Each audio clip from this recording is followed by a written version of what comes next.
Halo guys, welcome back to my vlog. Di depan gue udah ada iPhone 6s. Dan gue mau bahas tentang iOS 15 yang sudah gue install di iPhone 6s ini guys. Yuk langsung dimulai video ini.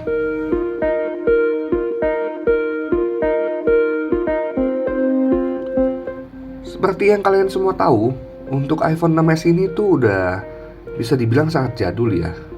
iPhone 6s ini keluar tahun 2015 dan ini berarti udah 6 tahun guys sejak iPhone 6s ini diluncurkan pertama kali oleh Apple. Dan yang mengejutkan adalah iOS 15 masih diberikan oleh Apple untuk iPhone 6s ini guys. Nah jadi kan walaupun udah jadul ya, chipsetnya masih A9 ya kan, fabrikasinya masih gede banget, beda banget sama A14 yang udah 5 nanometer. Baterainya juga ya lumayan boros ya kalau dipakai dengan standar sekarang ya. Ngecasnya belum ada fast charging. Jadi sebetulnya iPhone 6s ini ya gue bingung aja sih kenapa sih Apple tuh masih ngasih dia support sampai iOS 15. Tapi ada bagusnya juga guys. Kenapa? Jadi kalian tuh nggak usah beli iPhone yang mahal-mahal nih. Kalian cukup beli iPhone 6s ini aja untuk bisa mencoba iPhone bagi yang belum pernah pakai iPhone ya guys ya. Dan bisa dapat iOS paling update guys. Nih kalian lihat. iOS-nya di sini udah 15 guys.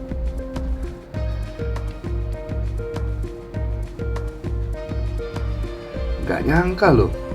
Karena seperti yang udah banyak orang bilang itu rumornya bahwa siklus iOS itu paling hanya 5 tahun guys. Jadi kan untuk si 6s ini waktu keluar kan itu iOS-nya iOS 9 ya.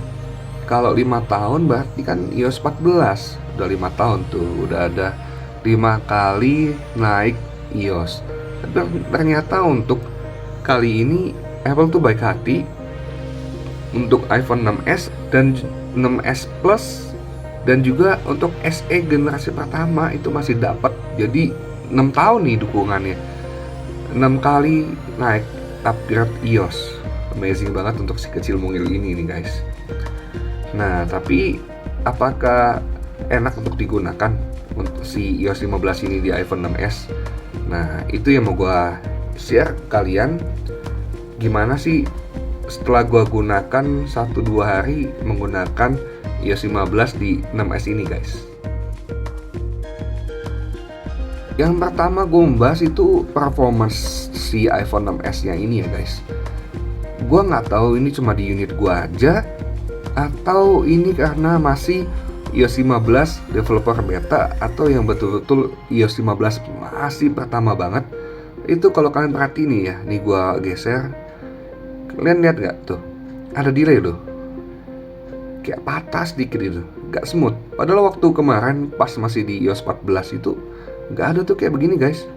Ini kayak berasa berat loh untuk geser-geser patch-nya, untuk pindah patch-nya ini. Ini sih berasa berat ya kalau buat gue ya. Tapi untuk penggunaan sehari-hari sih gak ada kendala sih. Kayak contoh kita buka aplikasi itu masih cepat ya kan. Contoh ini belum gue buka nih, tuh masih cepat juga kok. Tuh untuk buka aplikasi sih sebetulnya tidak ada kendala yang berarti ya. Semuanya berasa cepat dan pada saat kalian pindah-pindah juga enak juga guys. Nggak ada reload atau apapun itu. Cuma memang kalau kalian perhatiin agak sedikit. Tuh, kalian perhatiin ya. Untuk di halaman app switcher aja berasa agak patah-patah. Nah, ini yang gua rasakan kalau dari performance-nya ya, agak sedikit mengganggu, kayak agak-agak lag-lag sedikit sih. Cuma kalau kita bicara tentang Antutu score-nya, nah ini sekitar 174 ribuan untuk Antutunya. Ini untuk main game juga masih enak. Dan ya mungkin ini untuk dari si performance-nya. Kita lanjut ke poin yang lain guys.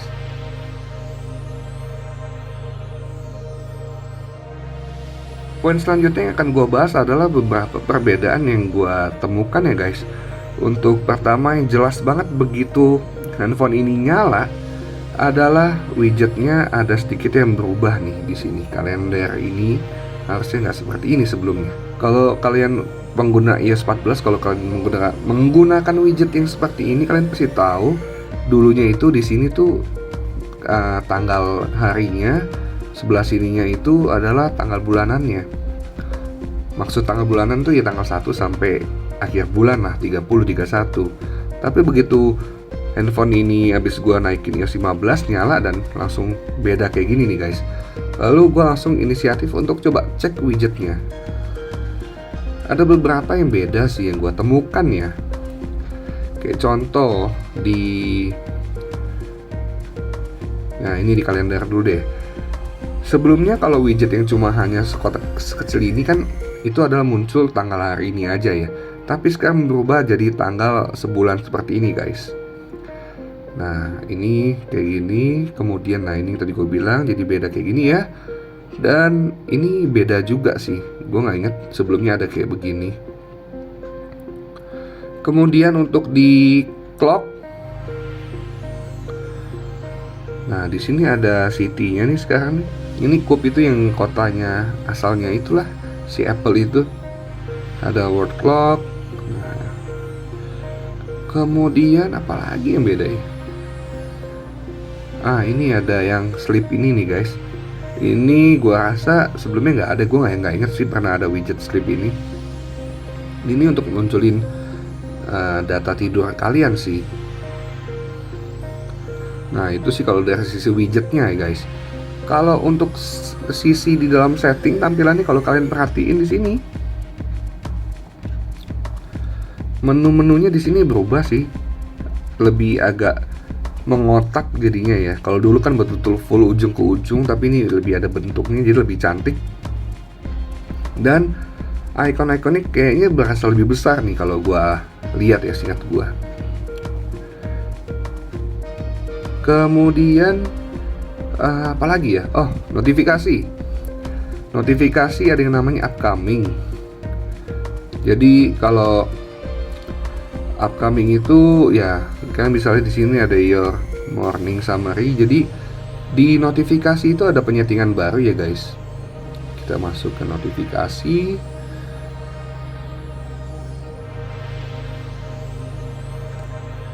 Nah, di sini ada yang namanya scheduled summary. Ini baru nih guys.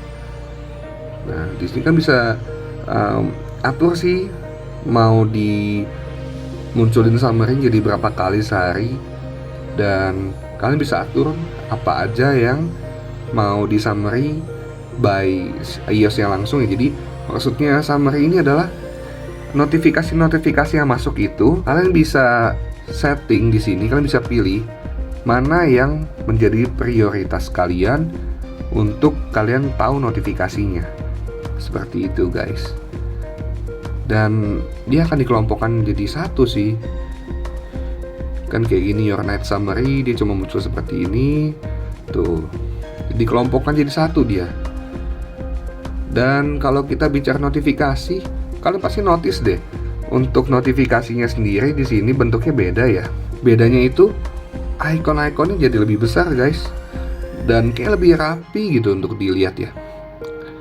Kalian bisa lihat di sini iconnya kan biasa cuma kecil di atas, lalu di sebelahnya ada nama aplikasinya, dan baru di bawahnya itu isi notifikasinya apa. Sedangkan sekarang lebih rapi seperti ini ya, lebih enak dilihat sih guys. Nah ini untuk perbedaannya ya yang gua temukan. Kemudian ada satu aplikasi yang gua nggak tahu ini fungsinya apa, magnifier di sini. Nah, di sini tuh kalian bisa ngezoom, tapi ya kan bisa foto juga. Dan jujur gua nggak tahu sebetulnya ini fungsi buat apa sih si aplikasi magnifier ini ya. Kemudian dari updatean itu kan ada beberapa fitur ya. Tapi kebanyakan itu fiturnya ada di iMessage yang sebetulnya kita tuh nggak pakai iMessage di Indonesia ini. Ayo coba kalian komen siapa yang pakai iMessage untuk jadi aplikasi chatting kalian sehari-hari?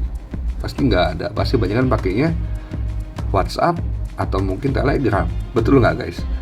Jadi itu juga salah satu alasannya kenapa WWDC tahun ini tuh banyak yang bilang kurang menarik ya. Tapi yang menarik itu sebetulnya ada yang namanya live text guys. Live text itu adalah teknologi di mana kamera kalian tuh kalian tinggal arahin, misalnya ada signboard apa, misalnya kalian keluar negeri, kalian nggak tahu itu artinya apa, misalnya kayak petunjuk jalan juga bisa kalian arahin, kalian tinggal pencet. Nanti di pojok sini sih harusnya ada muncul gambar icon kayak scan, jadi nanti bisa kalian pencet, kalian bisa langsung pilih teksnya untuk bisa ditranslate, bisa di share, dan itu menarik banget. Tapi sayangnya iPhone 6s ini nggak dapat. Dan setelah gua cari tahu, ternyata yang dapat fitur untuk si live text itu adalah iPhone yang menggunakan chipset itu A12 ke atas. Berarti A12 itu adalah XS, XR, XS Max. Jadi ya, walaupun si 6s ini kebagian iOS 15, tapi ada beberapa fitur yang tidak kebagian. Sebetulnya gue pengen banget coba sih untuk yang live text itu. Mungkin akan gue cari cuplikannya di YouTube, akan gue sematkan di video ini supaya kalian tahu live text itu kayak gimana. Nih coba kalian lihat ya.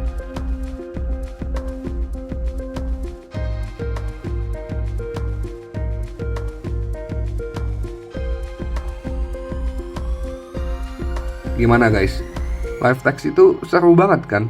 Jadi kalian bisa foto langsung dipilih teksnya, bahkan live text itu bisa banget digunakan kalau di foto kalian yang di galeri itu ada tulisannya, dia pun bisa ngebaca, bisa tahu gitu.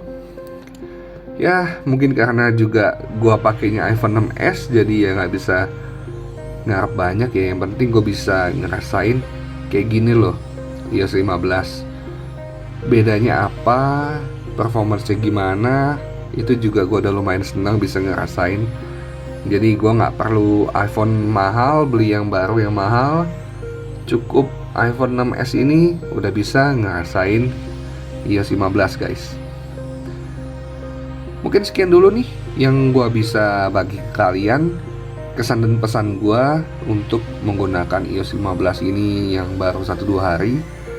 Bug yang gue rasakan adalah performance pada saat ya geser-geser ini itu berasa agak berat ya, agak nge-lag.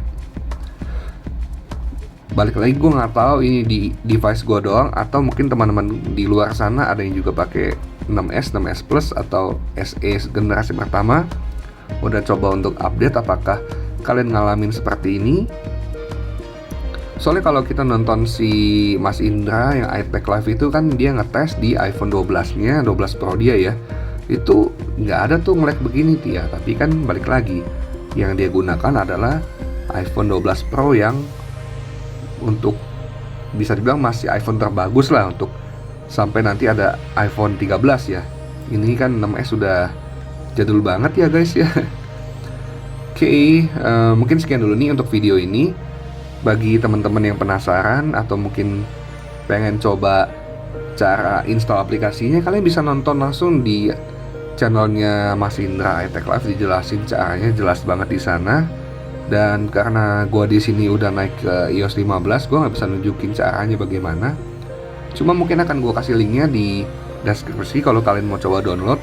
Dan jangan lupa di like juga video ini, di share ke teman-teman kalian. Siapa tahu ada yang nggak percaya gitu loh kalau iPhone 6s ini bisa loh install iOS 15. I'll see you guys on next video. Bye bye.